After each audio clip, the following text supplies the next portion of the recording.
Hey guys, how's it going? It's Kyle here with another Exos Heroes video. And in today's video, I want to talk about the top 5 characters that were the most impactful characters on my account when I got them. Like, they made a noticeable difference when I was trying to progress through content. They were just awesome. So kicking off this list, this was kind of cheating because it's a lot of characters kind of baked into one, but it's all characters with very similar type of move. It's these rare characters that have a 0 mana AoE. The list of characters is Carlos, Wilkes, Colin, Weiler, and Iden. So it looks like they have a different type for every single element. I'm pretty sure there's not one for light. Doesn't matter because like on Sunday, you at least have Wilkes for lunar proccing, and then usually there's 3 lunar, only 2 light. So it kind of works out. What makes them so awesome is just clearing challenges. In the beginning of the game, when you're first starting out, and also too, when it comes to like the really hard versions of these challenges, the ones that come for rank 1 gear, these characters are still very good for helping to clear those challenges. They don't require any mana, and then we break elemental stones. And then at the time, the hardest days for me were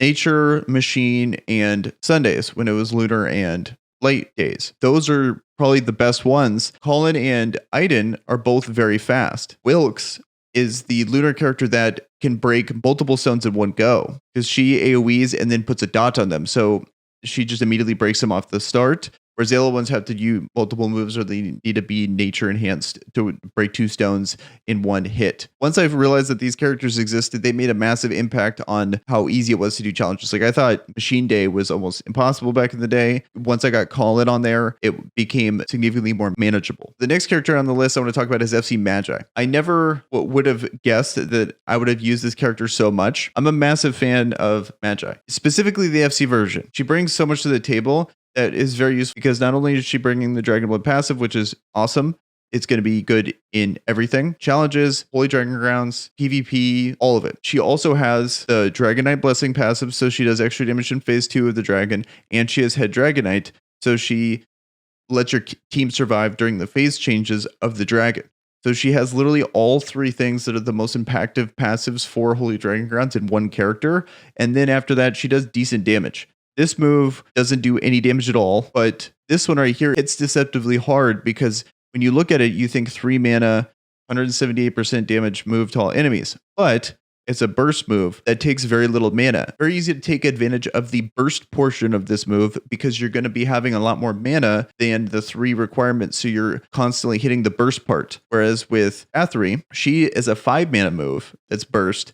It's a lot harder to stack up more than 5 mana to get that extra boosted damage. Definitely Bathory hits harder, but they roughly hit close-ish at 5 mana because one's a smaller percentage move with a burst portion on top of it. Yes, Bathory hits harder. She hits harder than she looks. I just found it was so nice to have her on the team because I just never wanted to take her out of Dragon. She would work on literally every day. I still use her every single day in Dragon just because of the convenience of having all 3 passives in one character like that. Next most impactful character was Baraka, specifically the FC version of him. I wasn't even really planning on going for him, but I was like, you know what? I'm going to at least try. I think I got him on like 10 or 12 pulls or something like that. Especially with how the passive worked when it came to the defense portion. Like, he's low defense. I thought the passive was going to scale way better with defense. That's why Xeon was so good. He was incredible, especially back then. He was super meta in PvP. He was just like essentially really good everywhere in the game. Also, he was the first blue Fate core, so he was boosting the team up, even though back then he was essentially just boosting himself, as we see from the update on what they did with the blue Fate core. It's like a joke on how much worse that passive was, like the characters that he buffed compared to what he buffs nowadays. Main reason why I liked him so much was because Machine Day was just such a pain to get through, even with when I had Colin, I had Jin and Baraka, just normal Baraka, but it made it so much easier for me to handle it because he would be able to protect that back row, alliate, so you're breaking stones faster. It just made it a lot more stable of a run. Before, I would have to manual everything, whereas I could just auto it once I got Baraka in there, and then made it to where I actually wanted to do everything daily. But if I had to manual it all the time, I probably would have just not done tickets, but being able to auto it was definitely really nice. I was initially going to pass up on, and I'm glad I didn't.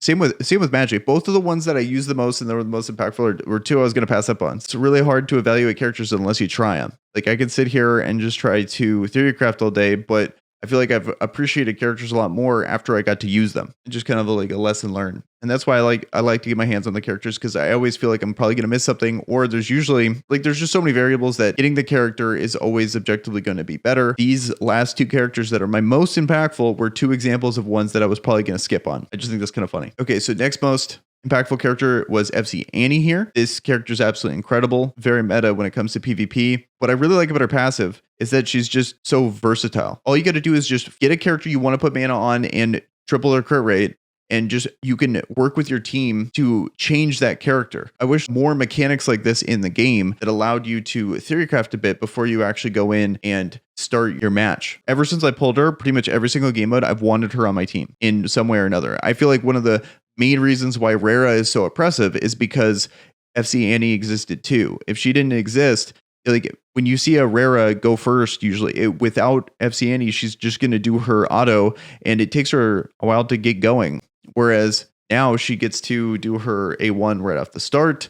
And especially on offense, when she can do her AoE off the start, it's only because of Annie. Probably my most used at all these is Annie. If I had to guess, this list is in no particular order, but I am kind of ranking Annie here. I think she definitely deserves. She's been by far one of the best characters in the game ever since she's come out. So this next one was a little bit of a slow burn. He's really come up clutch here a little shortly after I got him, after I started to realize just how good he was. So initially, he was this just a body that was really helping me out on the Sunday challenge. I think that's still a very useful thing. It was noticeably impactful. Sunday was really annoying, and then it got significantly easier because of having Range on the team. There's been certain trials matches on here that Ramj is just absolutely needed on, and then I hear he's absolutely needed on the end of chapter 13. I still haven't done that. I want to have it all recorded, cinematics on there. I'll get to it on the weekend. I heard he's really good there too. But for me personally, he's just been someone that's almost irreplaceable, because anytime you need to be able to reduce healing, literally he's the guy. There's really no one else that I can think of that is as good as him that can do that job. Once I realized that there's content in the game that needed that, plus his usefulness in challenges, he's just been a very good character. Then on top of that, when Shufraken and Valentina, or FC Valentina came through, I finally got them.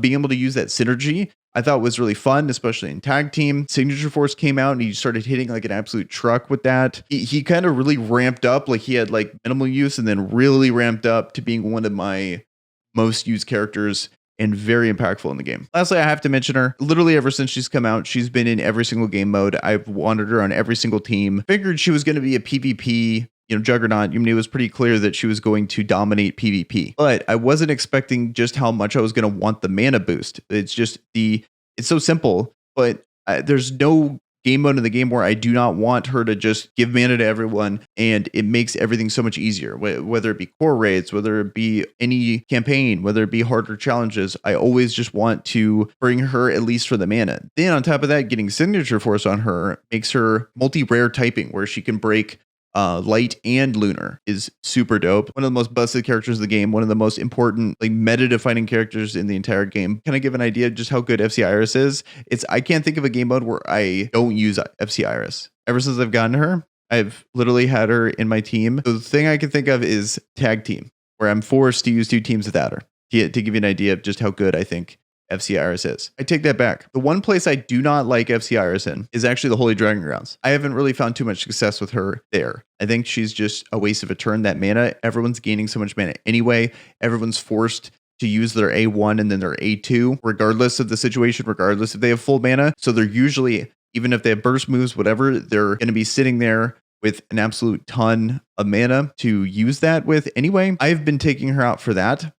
What I like to do is I like to have like teams of like 7 or 6, depending, sometimes even teams of 4 for Holy Dragon Grounds, to really just utilize my best characters and have them go as many times as possible. That's the one game mode I take her out of at the moment. That might change. You never know. If they ever make Holy Dragon Grounds harder, if they add a phase 5 to it, maybe that might change. Not sure. But at the moment, that's going to do it for my list today. So I'm curious on what characters you guys use that have been your most impactful. And with that, you guys have a good one. Peace.